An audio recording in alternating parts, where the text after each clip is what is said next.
This scholarship opportunity will provide you with a round-trip ticket from your home country to the United Kingdom and from the United Kingdom back to your home country. It will equally pay the tuition fee for your whole period of studies in the UK. They will provide you with a monthly allowance. They will equally provide you with warm clothing, and then they will equally make sure they provide you with travel grants within the UK or abroad in case you have seminars or conferences to attend. And then they would equally provide monthly grants for accompanying children. Hello everyone, welcome back to the Daddy Cliff channel. Today we will look at an opportunity to do a master's degree in the United Kingdom through the Commonwealth scholarship. But before we get into the details of this scholarship, it is important to note that there are 6 themes under the Commonwealth scholarship that when applying, you must make sure you are applying under one of the themes. So for example, there is science and technology for development right up to access, inclusion and opportunity. So you must make sure you are tackling one of the development themes when applying for this scholarship. It is important to note that this scholarship will be offered through agencies, nominated agencies or NGOs, which means those agencies are your home government offices, and your home government has developmental themes or challenges that they are facing, and they want to tackle those challenges, which means they will be selecting students based on those themes.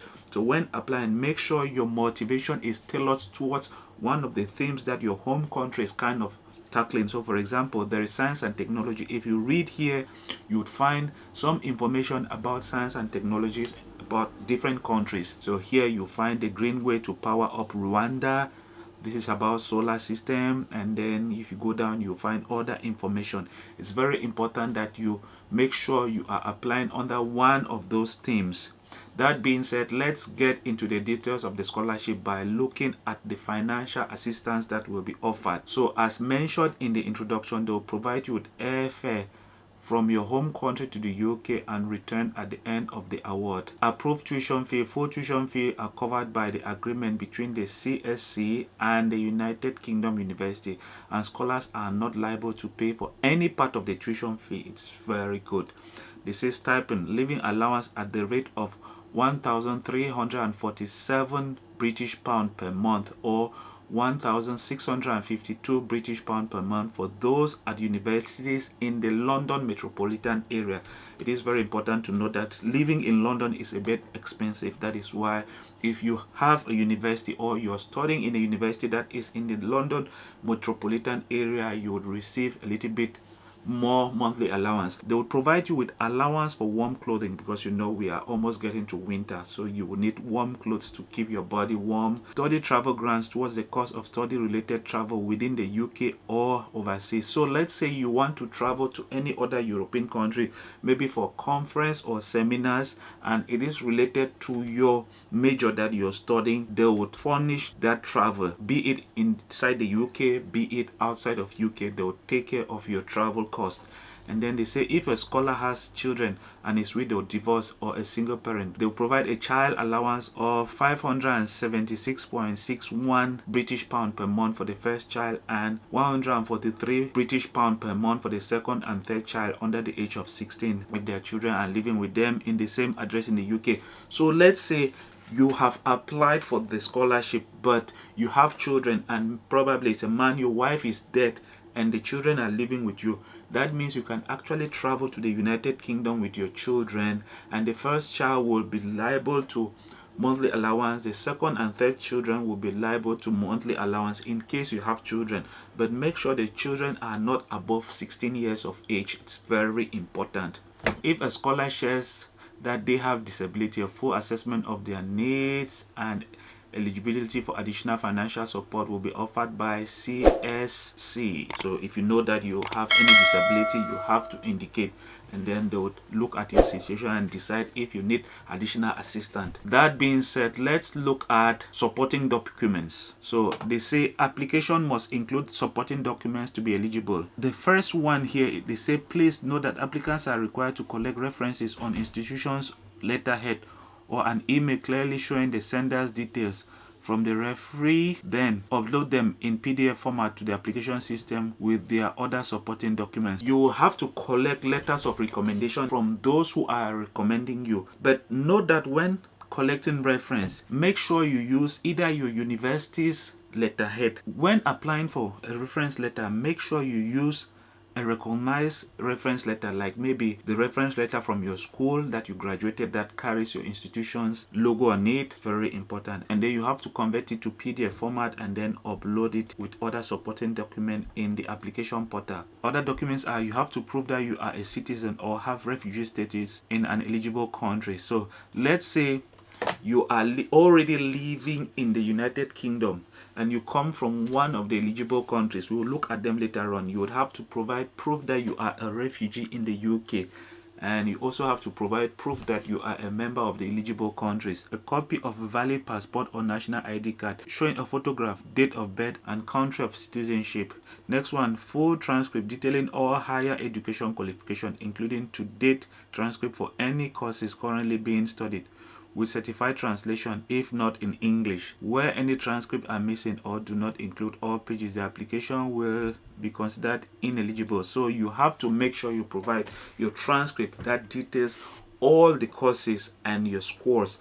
And in case your transcripts are not in English, you have to make sure you provide certified translation of your transcript, which means you have to use recognized translation agencies to translate your transcript to English. And then they say next, references from at least 2 individuals in PDF format, signed on institutional letterhead or email clearly showing the sender's details. So you have to make sure you provide at least 2 reference letters, and you convert them to PDF before you upload them on the website like we mentioned before. And it should be in an institutional letterhead, for example the letterhead of your graduating university. For the reference letters, here are some questions that you must make sure that your recommender answers. It's very important that you give them this information. They would write your recommendation letter by answering the questions that are here or answering the worries that are here. That being said, let's look at how to go about choosing university and courses. So if you click on this, it will take you to study in the UK. If you take study in the UK, you will be able to filter out the universities when applying. So you can go ahead and then type in the major if you want, and then subject area. Let's say you want to study agriculture and veterinary medicine. Level of study is a postgraduate studies. Select region in the UK. You can leave it like that and then simply filter by clicking the search button, and then it will bring out the different universities in the UK. Make sure that when applying, you are applying for a program that will start in September 2024, not 2023, which means you are applying to begin next year. So these are majors in veterinary medicine and agriculture. You can go ahead and filter it like that and then apply to the university, because it is important to note that for this scholarship you would have to apply to the university to gain admission and then equally apply to get the scholarship. Now, next thing is eligibility. Let's look at the eligibility criteria. They say to be considered for this scholarship, applicant must be a citizen of or have been granted refugee by an eligible Commonwealth country or be a British protected person. It's very important that you are a citizen of one of the countries that are eligible for this scholarship, or must have been granted a refugee status in one of the Commonwealth country, or be under British protection. You must be permanently residing in an eligible Commonwealth country, be available to start academic studies in the UK by the start of the UK academic year in September 2024. Like I said, when applying, make sure that you are applying to study next year 2024 by September. By September 2024, hold a first degree or at least upper second class honor or a lower second class degree and a relevant postgraduate qualification, usually a master's degree. Look here, this is the CSC will not normally fund a second master's degree. If applying for a second master's, applicant must provide justification as to why they wish to undertake these studies. Next one, be unable to afford to study in the UK without this scholarship. You must prove that you are not able to study in the UK if you don't have the scholarship, which means you must prove that you don't have the financial capability. have provided all supporting documents in the required format, that is PDF format. That being said, let's look at eligible countries. These are the eligible countries. They say please note that only candidates from the eligible countries listed below can apply for Commonwealth Master Scholarship. You have from Bangladesh going right down to Zambia. So when completing the application form, note that you would have to answer some of the questions that have been mentioned here. For example, list all undergraduate and postgraduate university qualification obtained, list up to 10 publications and prizes. They are very important. If you have them, you stand a better chance. Provide details of employment history and explain how the experience gained support and is relevant to the program to be undertaken in the UK. It's very important that you indicate how your current job and your past studies are kind of related to your master's degree program that you want to study in the UK and how it will help you in your future job. So it's very important that you make sure you answer some of these questions that are here. You can go ahead and read the selection criteria and process. It's very important. So if you click here, you would find Commonwealth Scholarship Selection Criteria. It's very important that you read it. There are some important questions that you can look at them and then answer. There are some important things like your degree qualification and other things, other indicators that you might want to make sure you're answering when applying for the scholarship. There is the next one, tenure and placement. It is very important to say here that they say here the scholarship are attainable at any approved UK university or higher education institution with which the CSC has a part funding agreement for specific program of study. For full list C, you can click here and you would find full list of universities. These are the universities from Abbasid University right down to Retail University College. It's very important that when applying, you're applying for one of these universities. It's super important. Now let's look at how to apply. If you go here, how to apply, they say here application for Commonwealth Master Scholarship for the 2024-25 academic year are now open. The deadline for submitting an application is 5 p.m. or 4 p.m. on the 17th of October 2023. The scholarship are for study in the UK beginning in September. Application for the CSC must be made using the CSC's online application system. We will look at it later on. The CSC is unable to accept any application or documentation not submitted via the online application, which means the only way to apply is through this website. Applicants are advised to complete and submit application as early as possible as the online application system will be very busy in the days leading up to the application deadline. Next, as well as applying to the CSC, applicants must apply to a nominating agency. There are two types of nominating agency for master's scholarship. So the first one is National Nominating Agency. We'll look at that. It is through your home government. So if you can go ahead and filter it by continent. For example, if you take Africa, you would find the African countries. Let's say you decide Ghana, you click on this eye, it will show you Ghana, Deputy Director Coordinator of Scholarship, Ghana Scholarship Secretariat. This is the PO box, that's like the address. There's a phone number and there is a website for that office. You can go ahead and select Asia. You would find for India, Under Secretary to the Government of India, Ministry of Education, West Block. This is the address, telephone number, email. You can email them. They have two emails, and then there is the website. It's very important.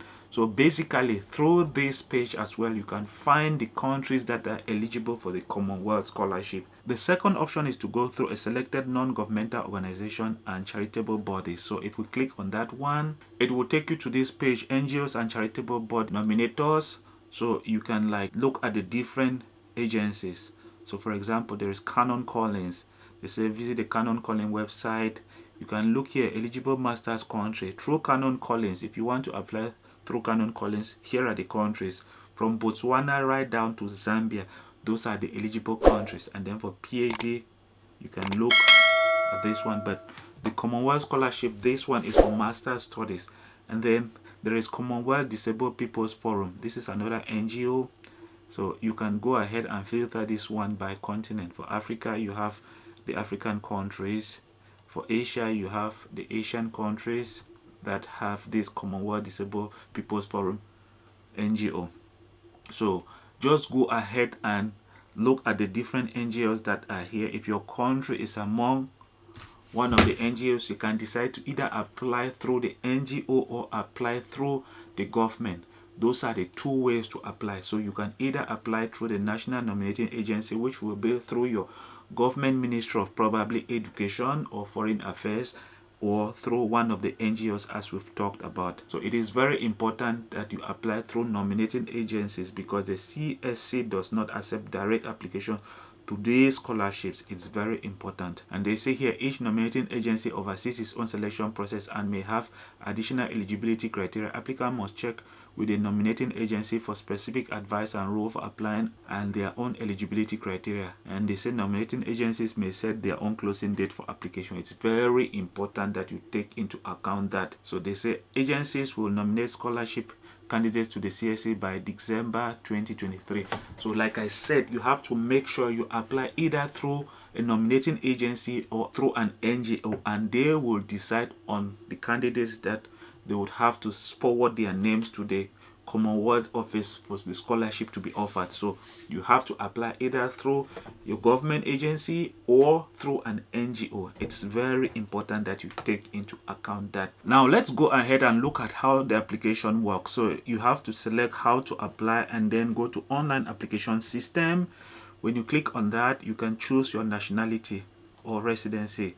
So let's select India and then click next. You would then have to create a username and a password. You can just go ahead and use Google or Microsoft. If you don't have one, you have to go down and select new user, and then you can then select maybe your Google account, or you can just input a username, or that's an email, password, and then confirm the password. Let's use an existing Google email. Once you've created an account using an email, you would find this Commonwealth Scholarship Masters form. It will ask you, enter the country for which you are a citizen or have refugee status. So you have to select it. So we are dealing here with India. Select India, click next. It will take you to this page. By September 2024, you will hold either a first university degree or at least upper second class. You take yes and then take next. You can actually save it and then come back to it later. They say nominating agency in India, so you can select nominating agency. They say Commonwealth Disabled People Forum, that's the NGO, or Ministry of Higher Education, that's your Ministry of Education. Select this one and then take next. Your registered email address, you have to confirm the email address by taking yes and then next. And then here you would have to fill out all of this information. It's very important that you fill out all of this information. As you progress, you would see the percentage of completion of the application form. So you have to make sure you fill out all of this information, from your birth date, citizenship if you hold any other citizenship, but if you have just one, you select this one. If you have another, you input it. Your country of birth, India, and then post address. So if you're a Mr. or Mrs. or doctor, you have to input that, short name, given names. Yeah, basically that's how you go about applying online.